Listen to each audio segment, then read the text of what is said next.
Ladies and gentlemen, welcome back. This is, what's it called? Only Fools and Scorers. Mate, you can't start with what is it called? We need to bring the energy in the first few seconds. Welcome back to the greatest footballing podcast ever recorded. My name is Fintan and I'm joined by my lovely co-host Benjamin Spragg, who today has put in a lot of effort. He's done his hair for the podcast. You might not be able to see this if you're listening on all podcasting platforms. He's rocking the Manchester United top again, which I'm very proud of. You came on here, first podcast we did after United had been smashed 6-1 by Tottenham. That was the It first looked episode, like you were wasn't it? turning. I think it was, yes. And it looked like you were turning a corner. And now you've just had probably almost as bad as a performance as the 6-1. And I know that sounds dramatic because you only lost 1-0, but United were shocking against Arsenal. You got outplayed. What do you Yeah. feel as a fan? Where are you at? Well, What's happening? Is it Ole in? Is it Ole out? turning the corner, I feel like we're on like the Nuremberg ring or something, and it's just we're constantly on a corner, and there's no end in sight. I'm mad, Finton. I'm mad and I'm upset. And do you know what? I don't even know if I am mad. I'm frustrated It's like when your mum, you do something really wrong and she won't be mad at I'm you. just And she disappointed. Yeah. say, But I'm frustrated almost to the point of apathy, where the end of the Arsenal game, I was defeated, I was broken, I didn't even. Normally, I just tweet something mad about a referee or a performance or you something. try and blame something I blame else. something else. It's classic Fergie. I'll deflect and try and take the heat off my boys. But we were just awful. We were woeful, and it's the same old story, really. Cycle back to last week's episode of how incredibly frustrating United are. In that last week we spoke about how good we were in the Champions League against Paris Saint-Germain and how abject we were against Chelsea.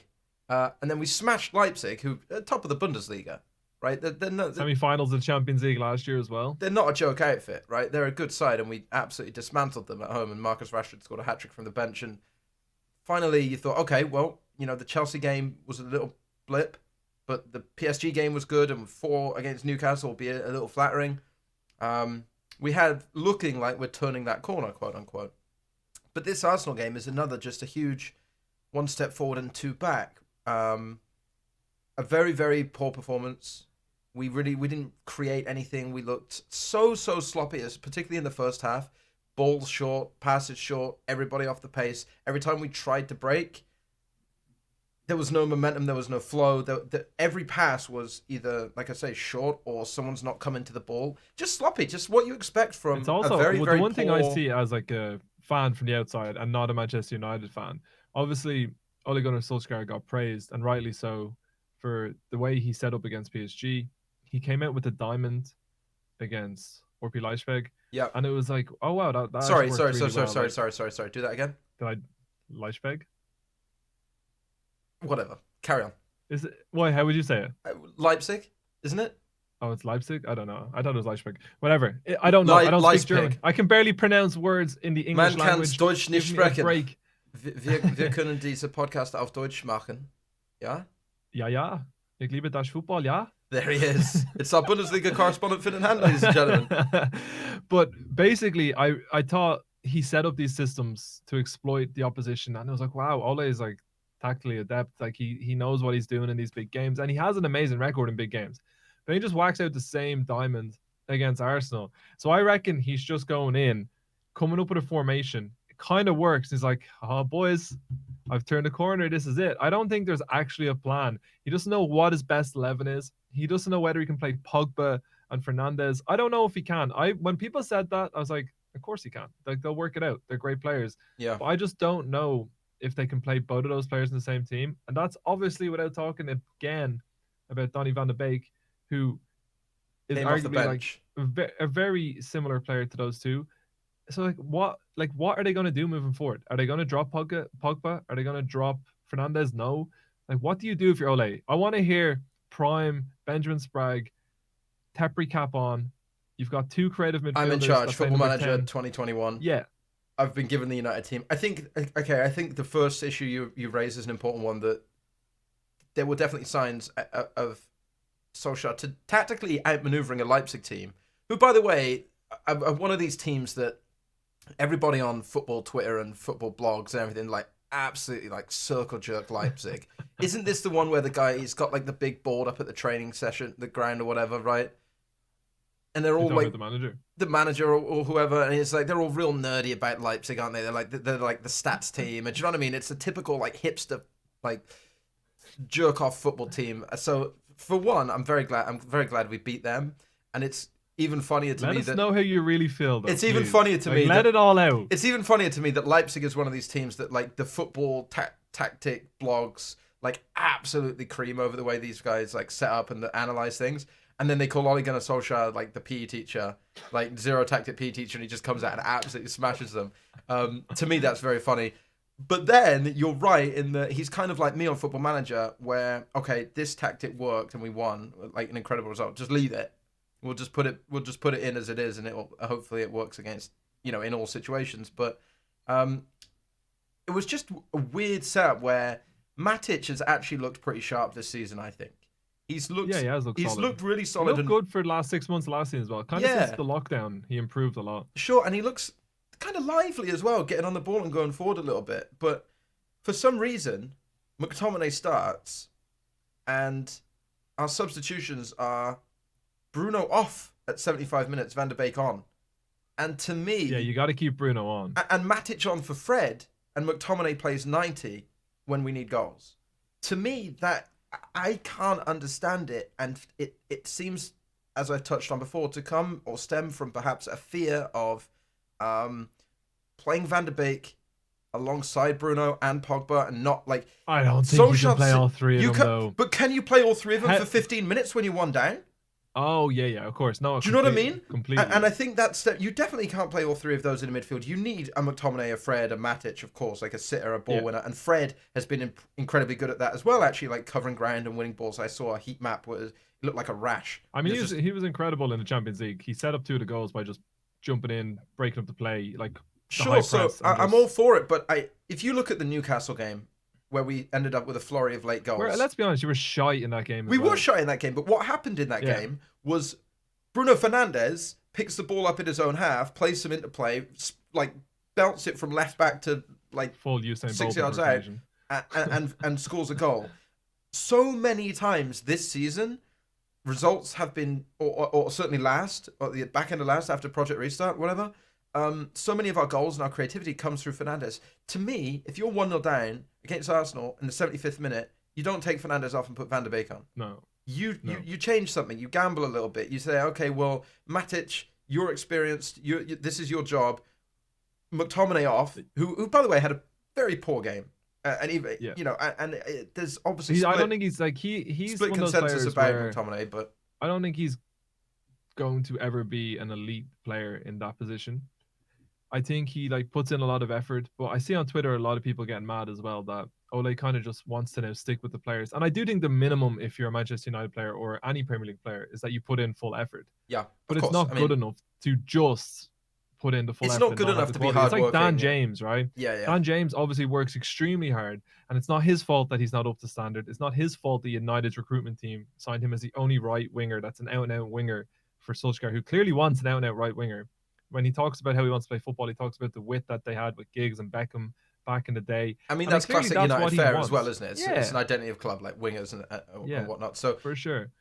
I mean, it's not enough. Like, obviously, you can't buy into this hard work and endeavour. Like, this is Manchester United. It's elite level football. And I do think McTominay is better than people give him credit for. To me, McTominay is one of those players, like Lingard in a way. He has some great games. I just don't think he's going to be elite. No, he's just one of those easy scapegoat players. Like, I don't think our problems are McTominay based, but I think people look at that in a way. Do you know, it's like they did with Darren Fletcher back in the day. Like, Darren Fletcher was different gravy compared to McTominay. Right, but I don't even know if he was, mate. I think McTominay is particularly good on his day, but I think people point fingers like unnecessarily. I think fingers for Darren this Fletcher game was the big game player, mate. He was just the trusted go mark this man out of the game, and I guess maybe they are true, but I think McTominay can be that guy aside from the obvious like Scottish comparison. But I think it's one of those where people look for a name that's like, why is McTominay in the team? I think he's not really our problems. I also don't buy this. And Roy Is it Keane's Solskjaer's problem though? So is it Solskjaer making the wrong decisions? Is Solskjaer at this point, should yes, he I be think under so. pressure? And I like think this game is should the he first. like how many more results does he get before he has to go? Not too many. I think this game again, and I did touch on it before about his lack of sort of throwing caution to the wind and chasing game in the Spurs game, even though we lost 6-1. And it was like devoid of ideas. Like he had that one setup, it had worked, it didn't work, and then it was like, what now? You know, there was a panic to it, and sort of an unwillingness to change it, and just going like for like with Van der Beek and Fernandes, and going like for like with Matic and Fred. It's not enough. I would also like to stress, I was just going to touch on there, that Roy Keane after the game saying that it's kind of an old sort of easy to wheel out trope of I don't see leaders and I don't see character. And of course that's necessary. And in the episodes of this podcast, we talk about like the spine you need for a winning team. Roy But Keane, like... it's very easy to be like, oh, they've got to pull their socks up and work harder and work for each other and run through walls for each other. That to me is only a small piece of the pie, in that these guys are professional athletes. And you look to someone like Paul Pogba, and René Mullenstein actually came out today, reading just before we recorded here, and said that he's not world class in any sense of the word. Obviously René Mullenstein was big United guy for a long time. And I agree. And this isn't, to me, Paul Pogba is a player who he'll win you the league. He's supposed to be the sort of player who'll get you so many results that'll win you league. He was touted as like, this is the world class guy that you need, center of the pitch, Mourinho, heartbeat of the team. He is the one that like drives league titles. I've not seen it for 2 years. I've seen flashes of it. That's not enough. Yeah. I've seen moments of brilliance. That's not enough. To me, this is not the Pogba that was a literal world beater. World Cup winner with France. And when is it going to happen? For how many more seasons are we supposed to wait where it's like Pogba's like this incredible talent that's going to win us league titles? Because he's not. Yeah, I mean, this he's penalty 27, is sloppy. 28, right? This penalty is like terrible. it's. He said it's a stupid mistake, but how many times are you allowed to get away Well, with that the and still exact be same thing considered against like? Tottenham, right? That was only like 3 or 4 weeks ago. He doesn't. Yeah. I don't know, man. I think he would flourish in a team surrounded by players that are like tactically aware of all their roles, and he is given somewhat of a free role. But I think again with Fernandes in the team, it's just not going to work, and it's probably going to result in Pogba running his contract down and just leaving for free in 2 years, having kind of not achieved anything. And then he's nearly 30. Yeah. But again, to me, we have to, as a United fan now, we have to stop with this whole like. I don't care if Pogba leaves. Like what are we losing really? What are we really losing if Pogba leaves? Like on his day, he is an absolutely exceptional talent. But his day, he's also been always flirting with leaving the club. There's always been Raiola to be honest, in the background. fuck that as well. It's outrageous that you have a player who's like, yeah, I'd love to go to here. It was a little bit different when Ronaldo did it, because he made no secret of it from day one that it was like, but it never. He was good enough and committed enough and like loved Manchester United as well, and his performances were insanely good. Where it was like, this is always his thing since he was a kid. Let's get the best out of him whilst we can, and we know eventually he'd like to go to Madrid. Pogba is like, he's not putting it in for United. He's not winning us any games. He's not doing anything, and he still wants to leave. Like at this point, I'm just like, okay, let's get gone and move forward without him. What did we both predict for this game anyway? And we'll move on. Where did we go? So when, by the way, remember at the top of the discussion about United there where I said I wasn't mad. You just let it all out. Yeah, it's like when you go into therapy session and they're like, oh, I don't have much to talk about, and then 45 minutes later you're ranting. They're like, oh, you're now I'm sweating. But it is, Fintan was 17th in the league. Or 16th in the league. I don't even want to look at the league table. What's going on? You are closer to the relegation zone than you are to the top 6, which is embarrassing. The game against United, top 6. They got lucky against Brighton. The penalty was off. They got battered by Brighton. Let's be honest. Mm-hmm.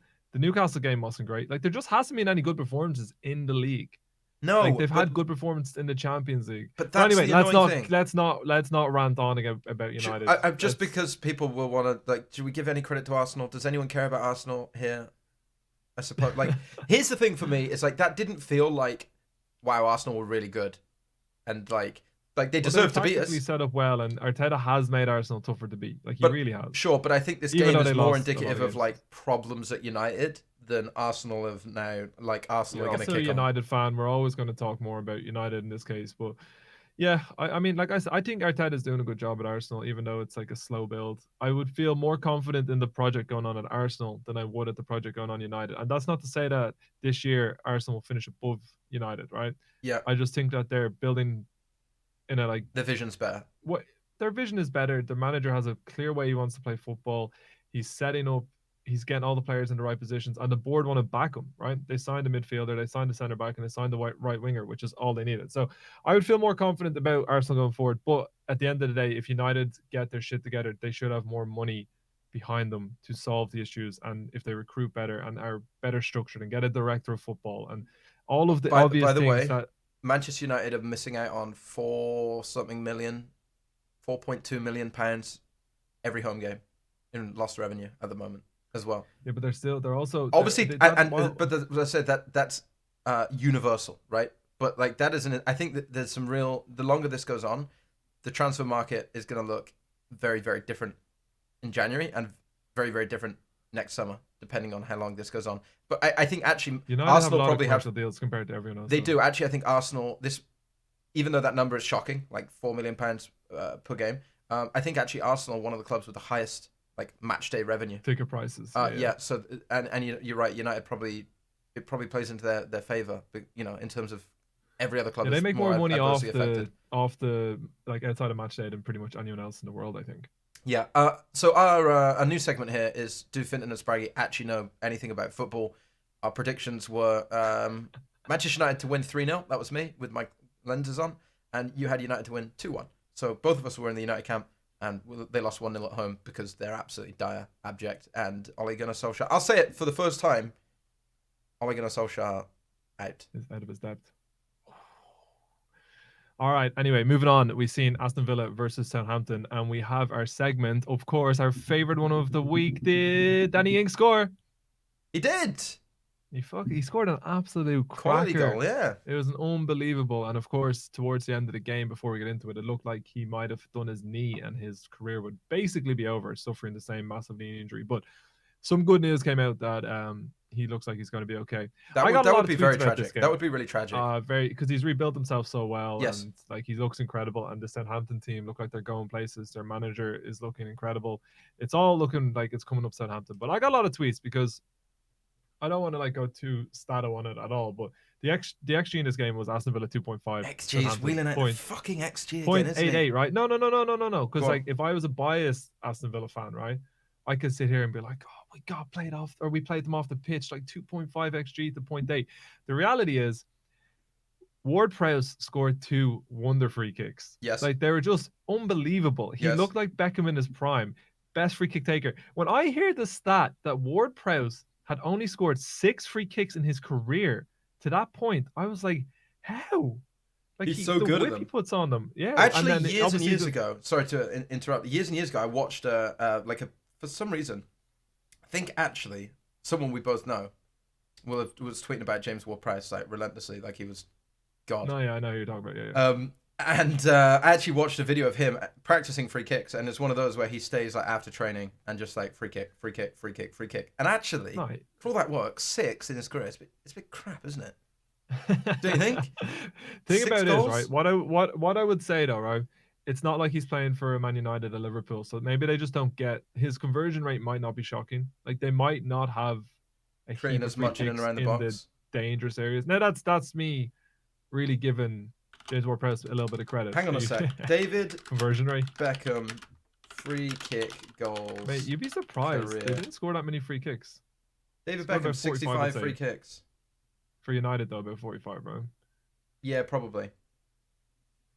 65 free kicks in his whole career. And he was like, if you say like name a great free kick taker, everyone's going Beckham. So 6 isn't, I mean, whatever. But apparently it's more than Letizia. Yeah, Letizia had 7. And then people go on about Letizia. The only thing I wonder if it counts, because I feel like Letizia used to do a free kick where they touch it to him and then he'd hit it. And then he'd drill it. I remember. And I wonder if that counts, because it's not a direct free kick, right? True. So maybe that's what. By the way, this podcast has gone from me and you talking football to I wonder if that counts as a contributed stat towards a free kick because someone tapped it to Matt Letizia. Who gives a shit about Matt Letizia? The guy's basically a flat earther now as well. Welcome back, Fintan. We're back on the pod. You won't notice anything there. You won't notice a difference, podcast listeners, because Fintan's going to have to stitch it together. But young Fintan Hand, in the middle of me talking about James Ward-Prowse taking free kicks, decided he had a poker coaching session. So I'm sorry, mate. All right. Clocks are difficult. Time zones are difficult. When the hour changes in America at a different time to Europe, it is very complicated for P Brain Fintan. Okay. Little Finty can only just about get his shit together at the best of times. It is time we scrap daylight savings before we get back to the football. We need to get a movement going, Sprag. Let's turn this into the Scrap Daylight Savings podcast. no, because everybody always says this, like moans about daylight saving time every time it comes round, and like who gives a shit if you can't work out like an hour's change? You deserve to be. I can You work deserve out to an be hour. late I for just things. can't work it out when there's an American hour that's different. And anyway, back to the game Where that were we we, talking James? about. We were talking about stats, ironically, maths, and you can't work out -1 plus 1 hour. What was it? Matt Letitia free kicks. Seven James free Ward-Prowse, kicks. James Ward-Prowse 8. Aston Villa AKA. lost 4-3. So What I was getting to Go ahead. was that even though the XG of the game suggests that Villa were the dominant team, Southampton had 3 set pieces in about 10, 15 minutes and scored 3 goals. And then they just sat back. And yeah, we came onto them. We looked good. Grealish set up a goal. Beautiful assist from Mings. Scored a really nice goal. Got fouled for a penalty. Has, I think, the most goals and assists added together apart from Kane in the league. Like, he looks amazing. But we were shocking and went down 3 or 4-0 against a very good, I think, Southampton side. But the Villa fans that are deluded. Now, I don't think we should be giving Villa any shit because we've had an amazing start to the season and we've got 4 wins out of 6. We're still in a great position. But the Villa fans who are like, oh, we deserve to win that game.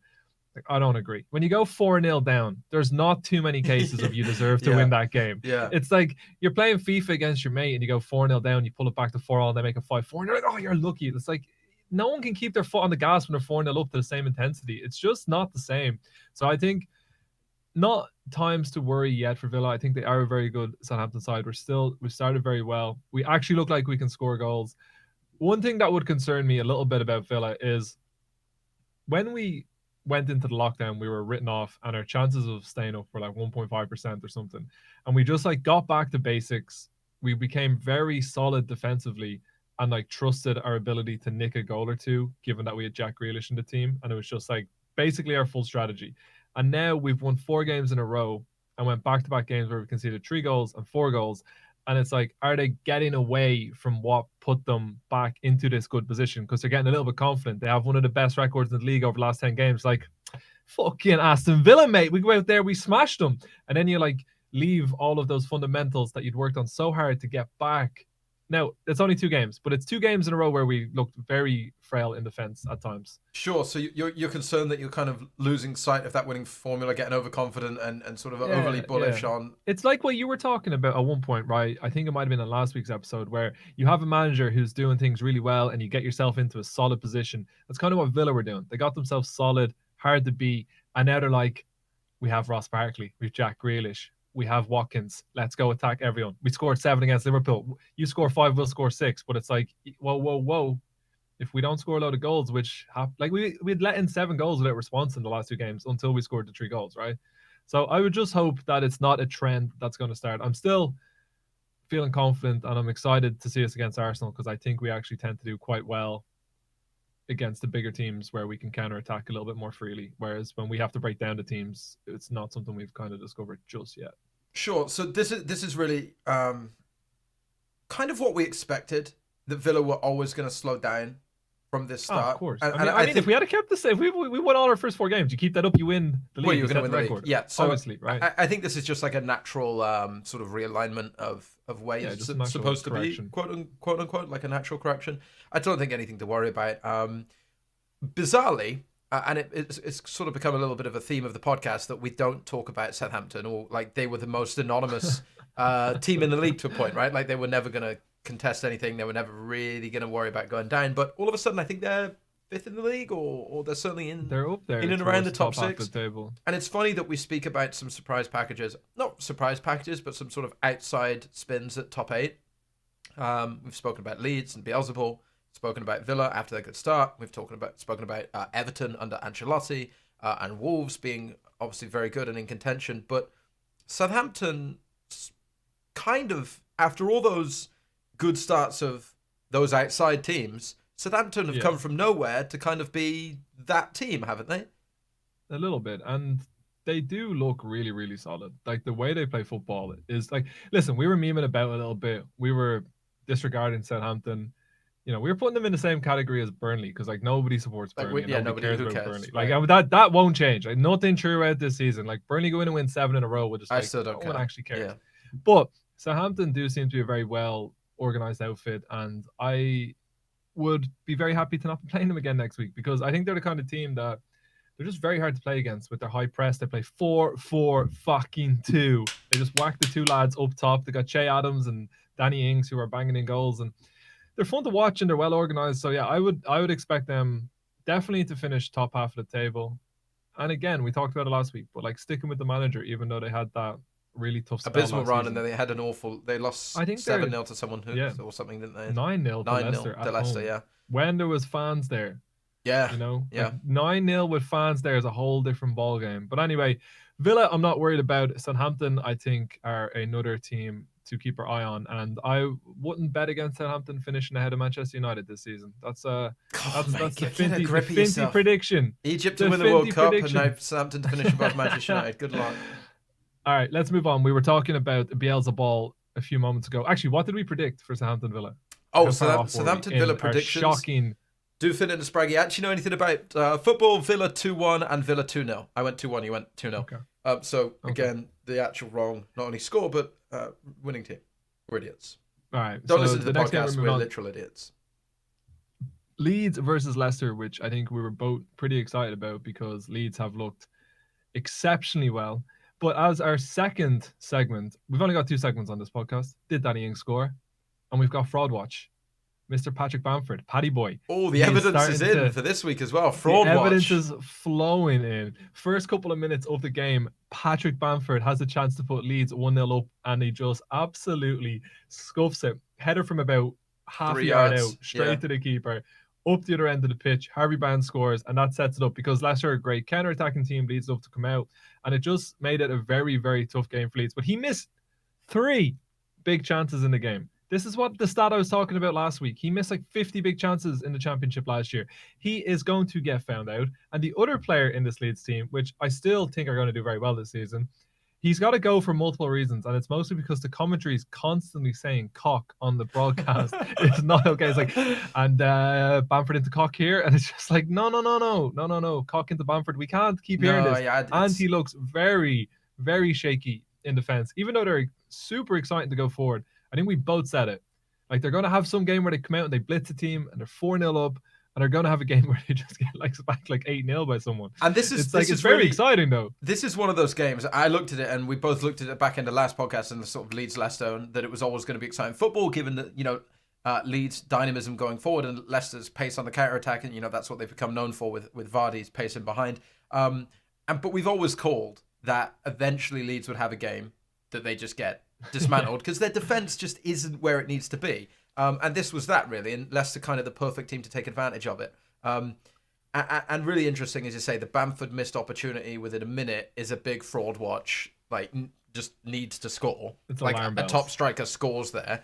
And then straight up the other end, and very poor in defense, and a misplaced back pass. It was an absolute shocking goal. It was a shock. It looked like Sunday League that you'd laugh at when you've seen the clip on Twitter. Well, I was actually watching it watching it live, and the camera, they were replaying the Bamford chance, and then it sort of cut in, and it was like it was just like there was the tap in, and then they replayed it, and the back pass is just atrocious and intercepted, and then the keeper's out, and it's squared across the goal. That goalkeeper looks like a 14-year-old lad that I wouldn't want to go for my school team. He's so slight. I can't think of his name, but he's so slight. Now, obviously, I'm not saying he's not good.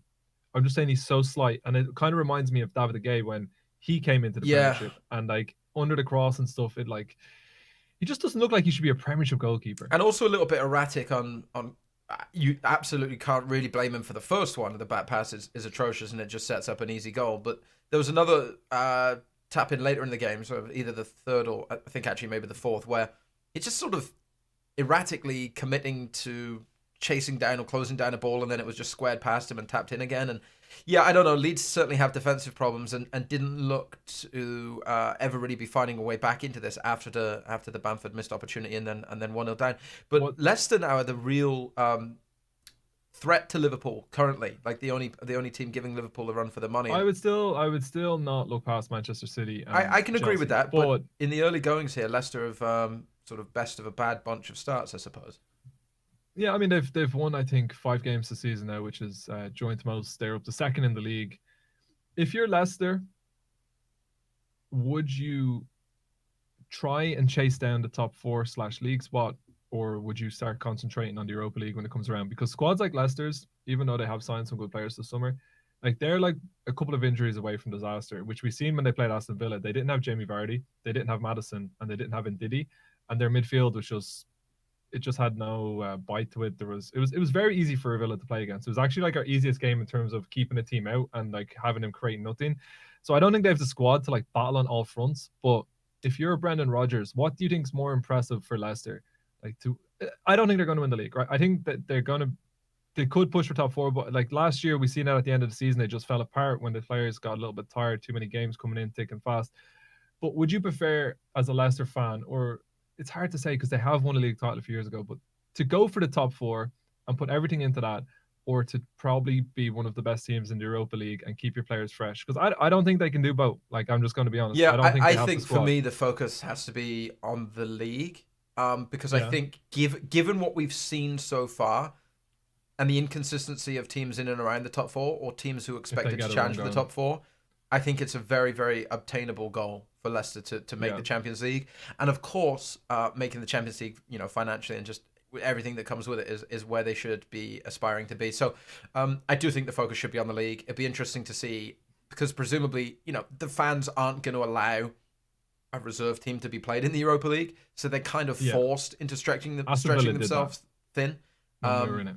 And Heartbreaking. I do think that their squad will suffer because of it, because so much of their squad is based around that high energy, high intensity, Yeah. which is very hard to keep up with such a They have an rigorous amazing front fixture 11. schedule.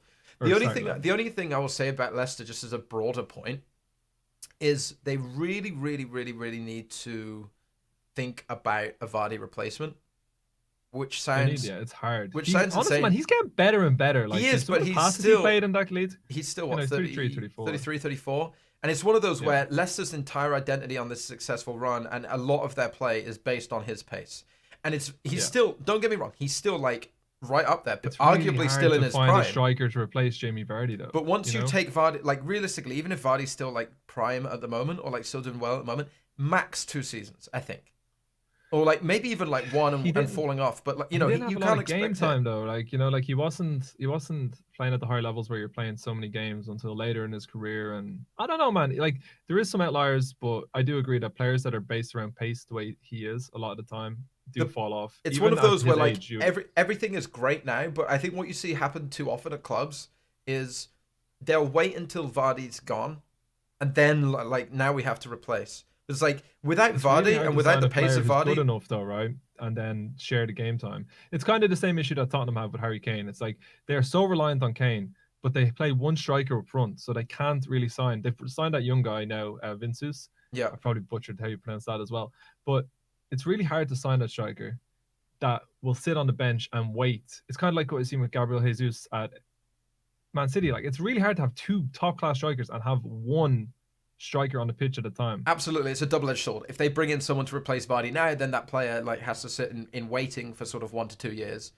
Whereas if you wait 1 to 2 years and how Vardy's expensive done, are top strikers? Like, so it's like you're signing a player for like 40, 50, 60 million pounds, and then we're like, oh, Jamie's going to be starting ahead of you for a couple of years, but don't worry, your time will come. right? But then if you wait until Vardy's done in Yeah. 1 2 years, then it's like potentially you've got nothing to fill, and I think that's where No, Leicester for sure. might see a problem. What It's like, do you reckon? Sorry, I was going to move on just to. No, yeah, go ahead. go ahead. I was just going to say, do you reckon that Brendan Rodgers would be in the top 3 managers in the league right now? Because I think you still, even though we give Klopp a hard time, like Klopp and Guardiola are the leading front two that if anyone in the Premiership lost their manager and Klopp and Guardiola were More like, available, like, yeah, they take it. they're going to get the job in an instant. But like the job that Rodgers has done at Liverpool, I thought was amazing. He got them within a whisker winning the league. Obviously, very joyful moment for you as a United fan. Jared lets it slip. The biggest meme of all time. Like how that happened is whatever. But then he won everything at Celtic, which not as Who impressive in the cares? Scottish League. But he won everything he could. Like he just won like treble. Like obviously played good football. Yep. And now he's come back to this Leicester team and he has them like looking fantastic, playing well. I think if the Man City job became available, I think if the United job became available and he wanted it, like I think people would be silly to look past Rodgers. Like I really do. And he's like he gets a hard time. Like there's the deluded Brendan page on Twitter, and it's just like Yeah.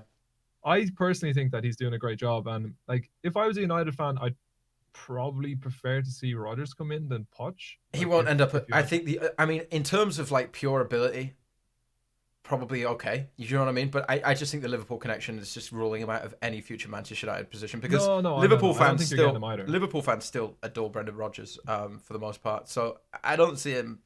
Like I think he's good enough, but you know, there's that obvious No. tainted. I don't think it doesn't happen, right? Like people just don't make that move. Sure. I'm just saying if I could handpick, like in a hypothetical world. Yeah, is he top three in the league? I mean, he's up there. Keeping Leicester competitive, you know, or getting Leicester back into a position where they're competitive for top four is certainly an achievement. Mourinho would have a lot to say about it, right? Like if I'm like he's top three in the league. When Yeah, and also like record. Ancelotti, and you know, can you? Oh yeah, you know, honestly, I forgot about. He's I honestly forgot top about manager. But I can't see. He's definitely in the conversation for certain. I think Leicester, as I said, have every chance of making top four. They looked really good in this game. They dismantled Leeds in the way that we expected Leeds to be able to be dismantled. Yeah. But also containment in of their attack, largely due to Bamford being a giant fraud. Anyway, what did we predict for that game? We predicted. I predicted 2-2. You predicted 1-1, and Leeds underperformed. All right, moving on. Let's get to the predictions before we. Okay, so this is Liverpool, West Ham. We predicted a 2-0 win for me and a 3-1 win for you. We actually weren't too far away, obviously, this game ending 2-1 to Liverpool. This is another game where last week they beat Sheffield United in a game that was closer than you might have expected, but a little scrappy, but still coming away with 3 points. And here is another one, West Ham at home, and West Ham have been in good form, of course, and sort of overperforming. But 1-1 until fairly late on, and a Jota winner gives Liverpool all 3 points. But it does strike me as another result that's how you win leagues.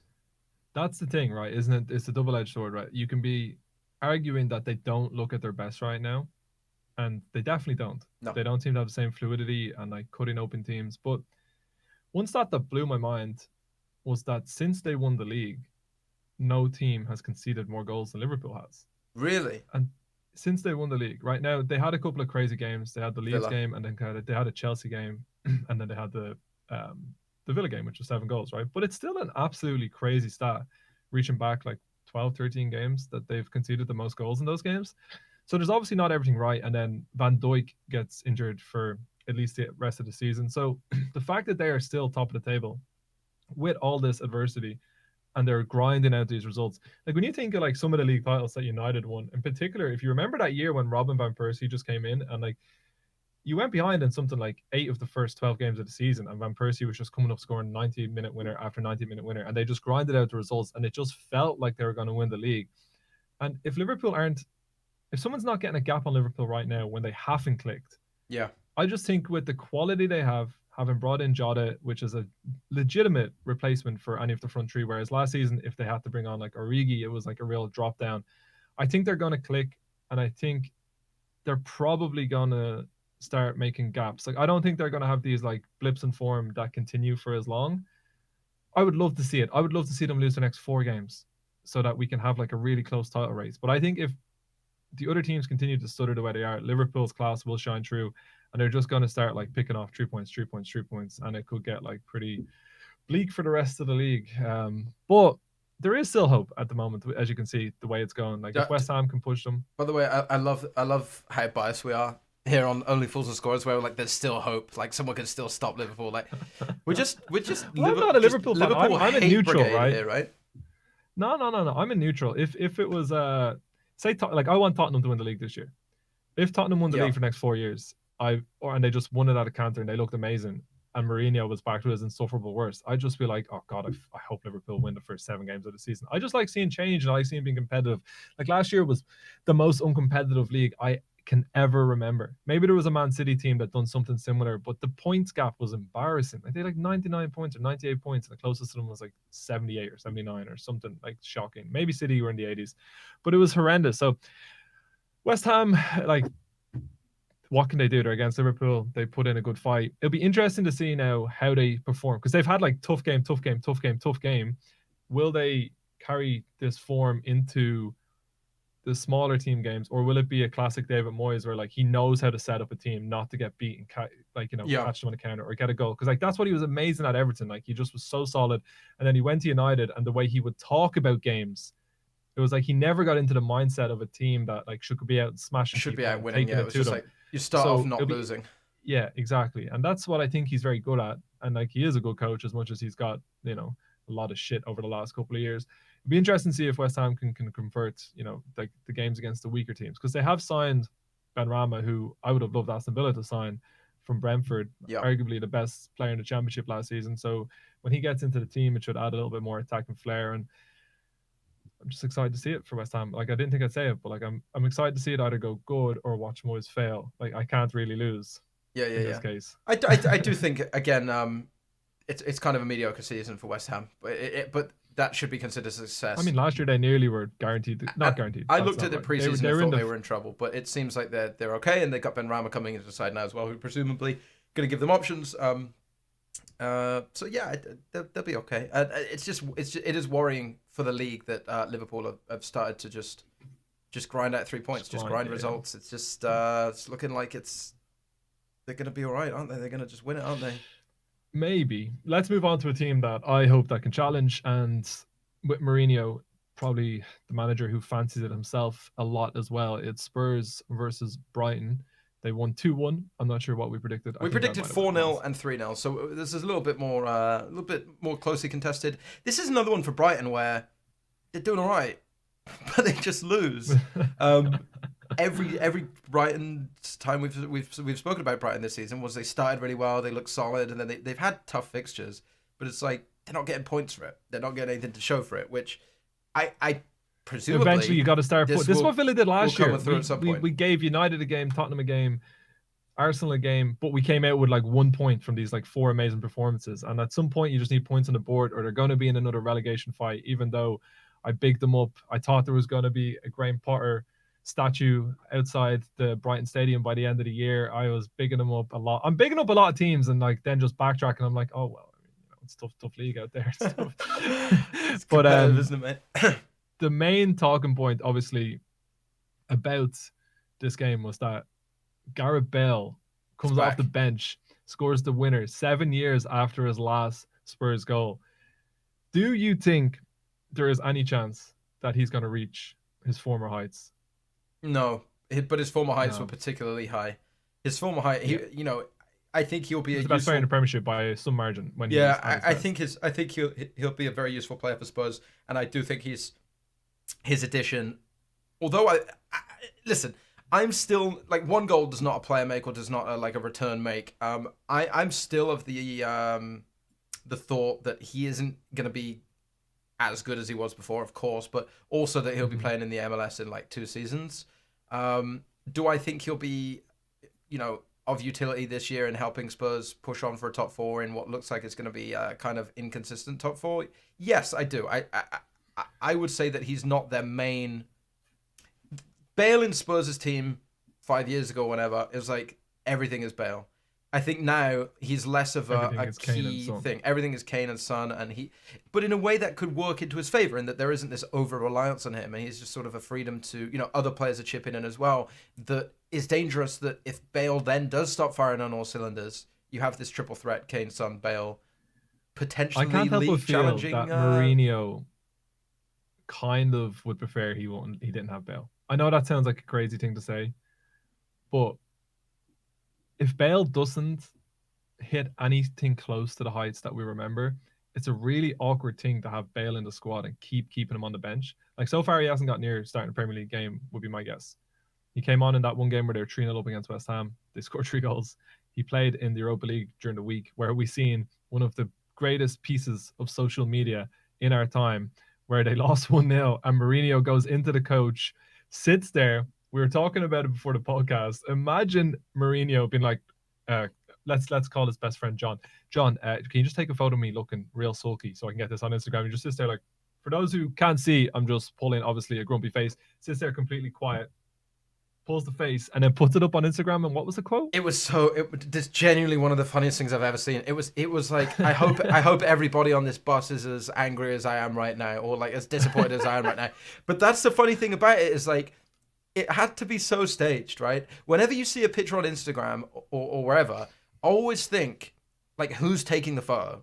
You know, it's so stupid. Yeah. You see people like they're asleep, or like they're asleep with their like missus or There's something. no candid moments really. There's no candid moments that go on Instagram. But it's so funny to see something so weirdly staged.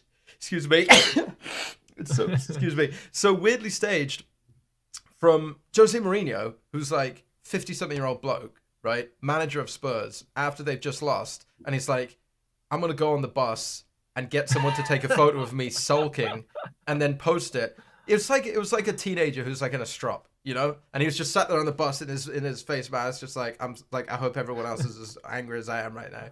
It was so immature and weird, but so delightfully Mourinho that it's exactly the sort of thing. He's box office. Like, he's the great. I would hate for him to be out of Premiership. Yeah, it's exactly the sort of thing that makes me miss him as United manager, because he's just got a way about him.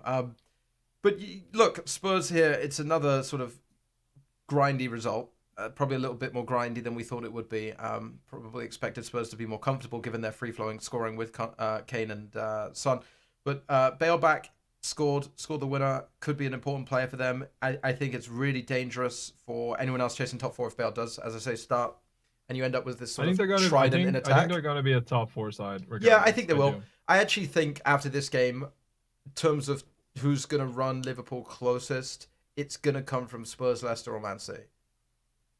Yeah, that seems fair. And pre-season, I thought Chelsea, United, Arsenal, potentially, Chelsea like are more starting to top click four. in the form as well, but we'll talk about that a little bit more as we go on. But good from Let's Spurs, and Brighton need to start getting points is the story here.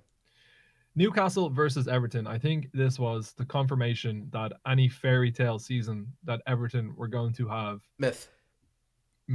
Jordan Pickford did get dropped. Yep. Not enough. My future father-in-law, Hannah's stepdad, is a massive Everton fan.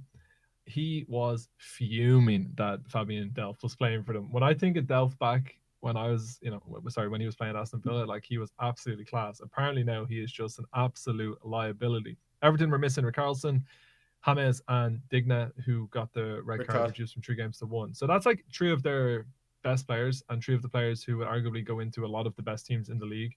Maybe not Richarlison into the best teams in the league, but like they get into the top 6. That's your top talent, and that's like your one in attack, one in the midfield, one in the defense as well, and influential players. So the problem is for Everton and Everton fans here. Interested to hear your thoughts on squad depth, but if there's talk of Everton challenging for top 4, as I don't think should be a surprise that they should be in that conversation. Like, they've invested well, they've got a good side, they got Ancelotti, whatever. Yeah, of course. This is where you're fucked, right? For want of a more eloquent term. If you take 3 technical term, if you take your top quality striker, midfielder, defender out, and then you have the issues in goal as well, this is exactly the sort of result where now you finish 9th. And Newcastle are a particularly poor side as well. A side that Newcastle are piss poor. I mentioned last week that I think they'll just about be enough to. I think Wilson's going to keep them up. Yeah, I think they'll just about have enough to stay in the league, but they're not good. They're not good, and I think anyone who drops points against Newcastle should have a good look at themselves, especially if you're expected to be challenging top 8, top 6, whatever. It's a big setback for Everton. It's a very bad result, and one that really highlights their lack of ability and depth, right? Or the disruptive nature of taking out those players. Yeah, well, I mean, obviously they were all forced the decisions. It wasn't like they decided to drop these players. But of course, honestly, I never had an issue with Newcastle. But Steve Bruce just rubs me up the wrong way. Why do you hate Steve Bruce so much? Because of the way he plays football. It's anti-football. It's anti-football. It's horrendous to watch. And I don't know. I just want Newcastle to go down. I never felt like that about Newcastle before. There's this fake rivalry because when Newcastle got relegated on the last day of the season at Villa Park, the Villa fans celebrated, which I don't know why they did it, but now the Newcastle Which is fans funny, isn't it? understandably do not like Just Banner Villa, League. right? Yeah, but now I just want them to go. Okay, so Well, I also think that they deserve to be a top 4 team because of their fans. So then I'm like contradicting myself. I just get rid of Bruce. Bring Rafa Benitez back, and I'll be on the Newcastle train again. How do you go? By the way, how do you go from Rafa Benitez to Steve Bruce, man? You talk about Mike Ashley's trying to save money. Steve Bruce is probably doing it for he's got a cabbage thrown at him, right? How much is Steve Bruce on a week? How much is Steve Bruce on a week? I'd say he's on less a week than my dad, right? Like, he was on a beach and he's like, do you know what? His wife's name's Mary, we're going to say. He's like, Mary, how did we get this far? How did I keep getting jobs? There's no way. Benitez gets sacked. And Ashley's just like, who would take this job and won't even ask for and won't even want paying? Who will take the job? He rings up Steve's like, Steve, we're going to give you 2 kidney pies and a pint each week. And Steve's like, Mary, we're back in business, baby. Send me in. It's funny because you speak about Mourinho being like box office and great value. Is there anyone more just like I care about any less than Steve Bruce? I mean, obviously he's like a United. I would say he's a United legend, but like he's kind of like a former United player, won leagues at United. He scored a very important goal against Sheffield United to win the league in '95 or whatever. My dad was obviously like they were. So he is, but like challenging him. Who cares? Like he's just got like a curmudgeonly, miserly kind of way about him, and plays boring football, and it's just. I mean, he seems like a nice enough guy, right? Like he's a nice guy, but it's just. He's never going to set the world on fire. It's never going to be like the Mavericks football style of Steve Bruce has led Newcastle to a top 6 finish, right? It's like they're never going to get anyone to Steve Bruce. Newcastle have finished 13th for the 9th season in a row. It's like fine. It's like great. It's like absolute mediocrity, settling for it. What did we predict for this game before we move on? I predicted 8-1 to Newcastle because Steve Bruce is an absolute maniac. I predicted 1-1. You predicted 3-0 to Everton. Well, I mean, you just hate Newcastle, do you? I just can't get behind Brucey Ball. I just can't. And they beat Everton 2-1. Steve Bruce versus Carlo Ancelotti, and Steve Bruce he's just pulled it out, isn't he? He's just pulled out the 3 points. Mary will be buzzing. Anyway, moving on. Sheffield United versus Man City. I feel like I might have made a pretty wild prediction in this game, if I remember correctly. No, you had City to win 2-0. Oh, I had them to win 4-0. Okay. So actually, this is Sheffield United not scoring yet again. Mate, do we need hang on? Do we need a new segment here? Obviously, we has Danny Ings scored this week. Should we just do Sheffield United scored this week, and it's always just fucking no? They have not scored a lot of goals this season at all. They, of course, are. I don't think they've lost a game this season by more than 1 goal. Like they have been in every game. But we talk about Brighton needing to pick up points. Sheffield United really need to start picking up points because if they don't, well, they'll get relegated, won't they, Fintan? No. But okay. I said last week they're going down. You said they'd have enough. Have we changed? This result doesn't really change our opinions, right? No, not really. It's Man City. You'd expect them to lose. If anything, it might give more hope to them. The fact that they didn't get run over, they look quite solid. The next 3 games are Chelsea away, West Ham at home, and West Brom away. The West Brom away game, if they don't pick up 3 points from that game. Down. If they lose their next 3 games without scoring. I would argue that West Ham at home, they need something from as well.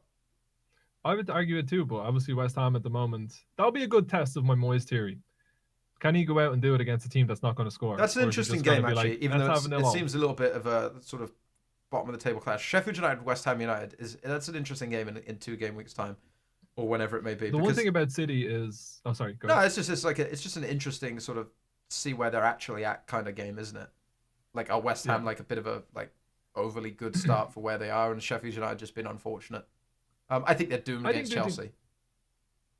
Yeah, I mean, Chelsea's starting to look a bit more solid as well. Man City are not being very convincing, right? Like they're just not. Without Aguero and Jesus, they just don't seem to have the goals in them the same way. They have Sterling, Torres, and Mahrez, who have been their front 3 that they've settled on at the moment, and they have 3 goals between them. That's not good enough, is it? That's not good enough. And City's strength in years where they've won the league has always been in just like scoring infinite goals. Absolute firepower. Yeah, they need a little bit more. They need those goals back in the side. Whether that's going to start coming from that front three or whether it's Aguero, Jesus, whoever. It is unconvincing. I mean, we predicted 4-0, 2-0. Sheffield United not scoring goals, sure, but like it's only 1-0. It's not like the rout that you might expect if City are going to be up and challenging. But at the same time, 3 points on the road. So, all right. Anyway, not the most exciting game. 1-0 never is.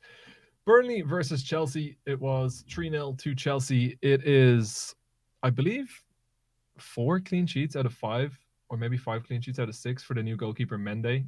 Yep. He hasn't conceded a goal in the Premier League yet. I think he conceded 1 in the Champions League. They seem to have put their defensive frailties behind them to a certain degree, and of course they spent almost £250 million on their attack. Ziyech started 2 games in a row, scored 2 goals. They're looking pretty good. You didn't mention them in the teams that you reckon could be a challenge to Liverpool, which I think might be a little bit of overlooking. The one thing that I'm going to say, that this is to bring it back a little bit, when we talk about Chelsea, we talk about Leicester, we talked about Tottenham, we talk about Liverpool, Man City. That's 5 teams, right? Yeah. I don't think United are getting anywhere near them on current form. Like United, like something drastic's going to have to change between We're not all making of the top teams. 4, are we? Mate, I honestly... Are we making top 6? You remember that year when Mourinho had the absolute collapse after winning the league title and they were like in 17th after like 8 games, and then they got back up and they finished like 9th or something? That could be what happens to you. Like you might just have a season where if you finish 9th in, is it Ole's 3rd year? Yeah. Yeah, like, yeah. But anyway, back to Chelsea. We won't depress you anymore. Do you not think that they?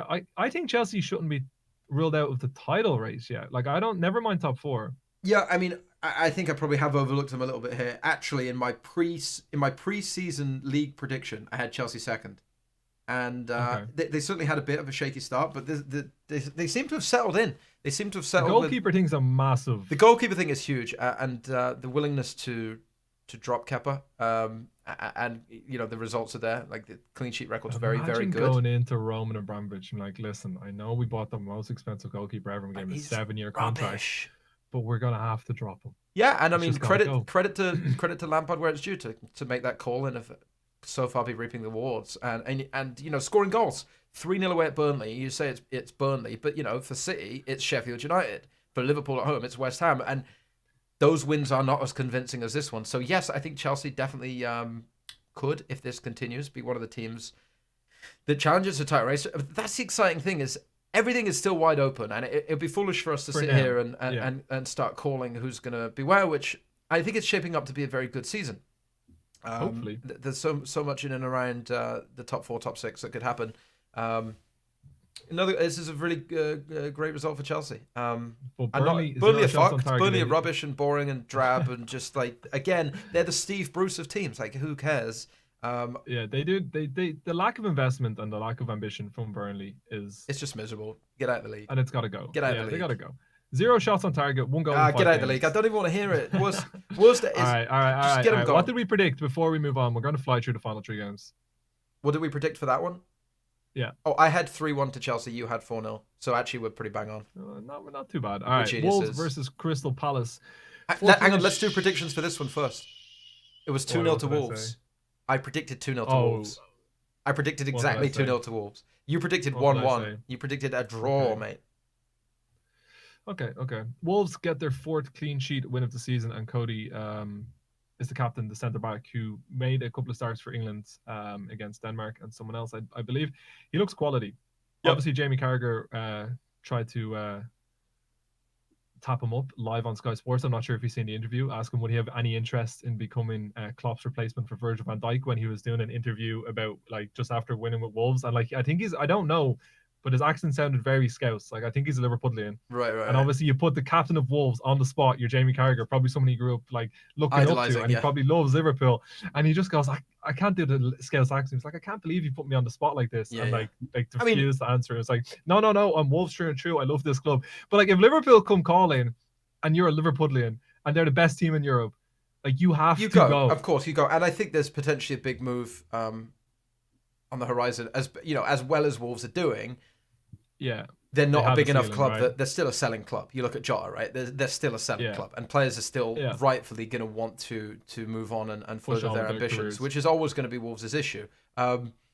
So far, Wolves are doing an excellent job because I looked at it having lost a couple of key players as like you have to replace those players or you have to bring people in or maintain. Well, they did replace them, right? That's what I mean. They're doing an excellent job of like selling and Semedo. signing, which is very, very Well, that's important. how good clubs are run, right? Yeah. Like you think of the clubs over the years that have done well. Like it was Tottenham for a while, where they were like buying and selling, and they were doing it very well. And then you just eventually like push to a certain point where you don't have to do it anymore if you have that breakthrough, that success, the continued support of the board. But Wolves look solid again. The Wolves look a lot more solid in most aspects than United do. Another team that United might struggle to finish ahead of this season. That's what I'm just going to talk about all Is episode. every single fixture we're going through here just like, well, they're going to finish above United? Let me look at the fixtures right now and see.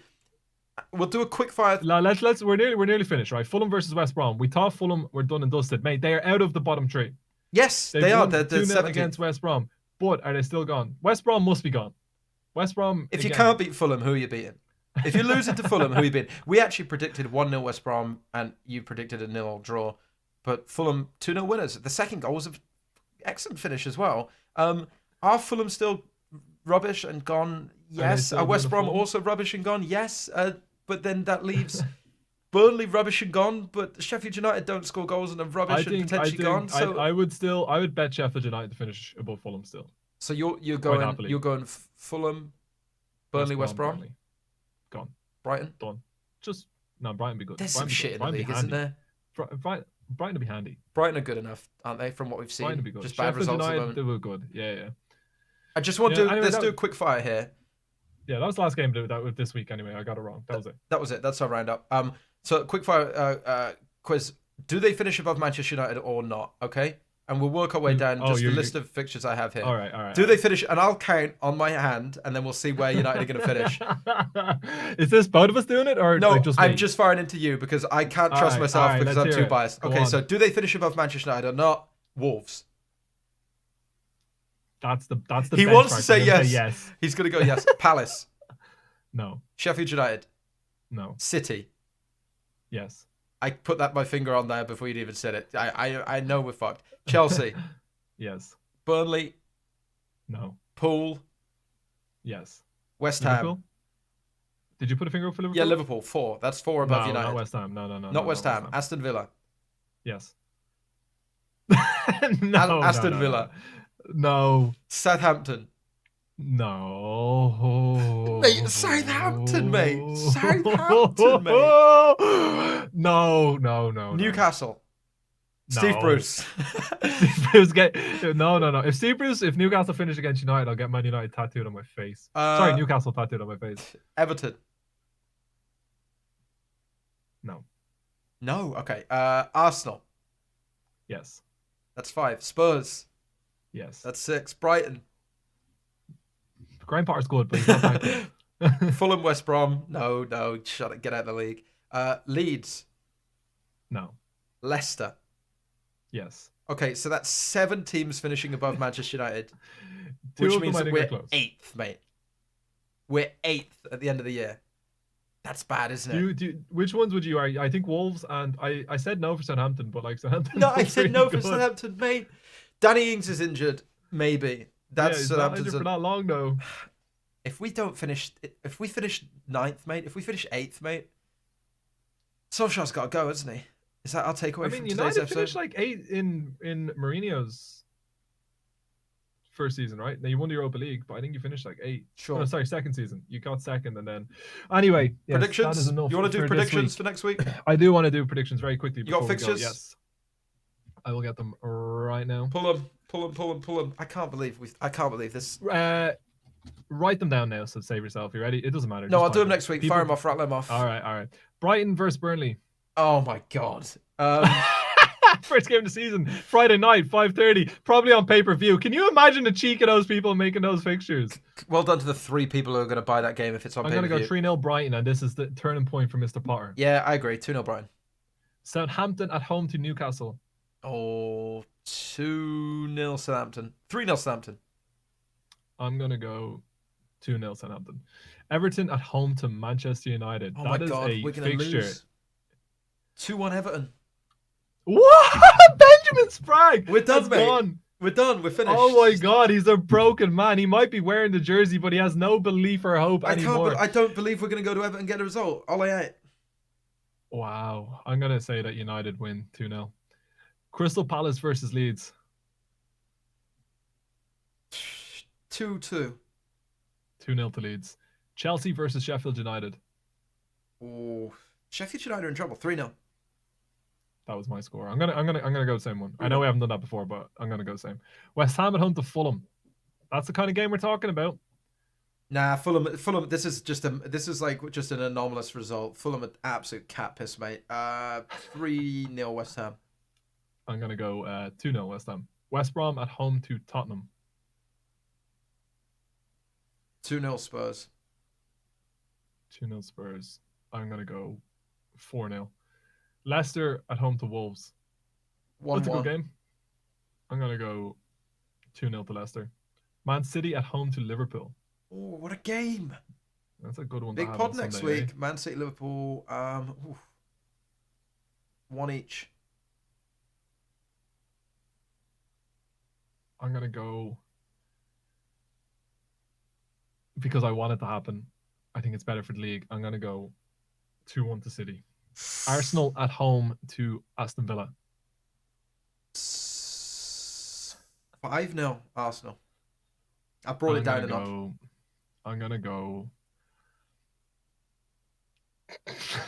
If you 2-1. All right. 2-1. I think you'll get battered. I'll just leave it at 2-1. I'm not saying who. So.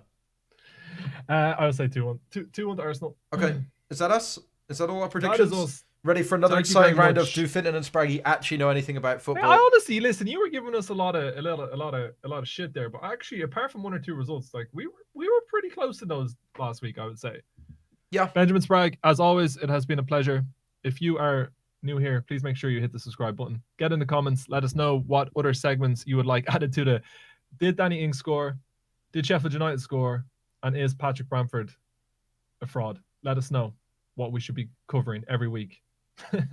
And if you're listening on where else we got it, Spragg? iTunes, Spotify, Apple Podcasts. iTunes, It's not Google, called iTunes anymore, everywhere. is it? Spotify, Apple Podcasts. It's We're not on on all iTunes? of the good podcast platforms and some rubbish ones as well. Make sure you are following, subscribing, YouTube, comments, tweet at us at Spraggy at Easy with Aces. That is a wrap on this week's episode of Only Fools and Scores. Thanks for listening, Fintan. Thanks for talking. Always a pleasure, mate.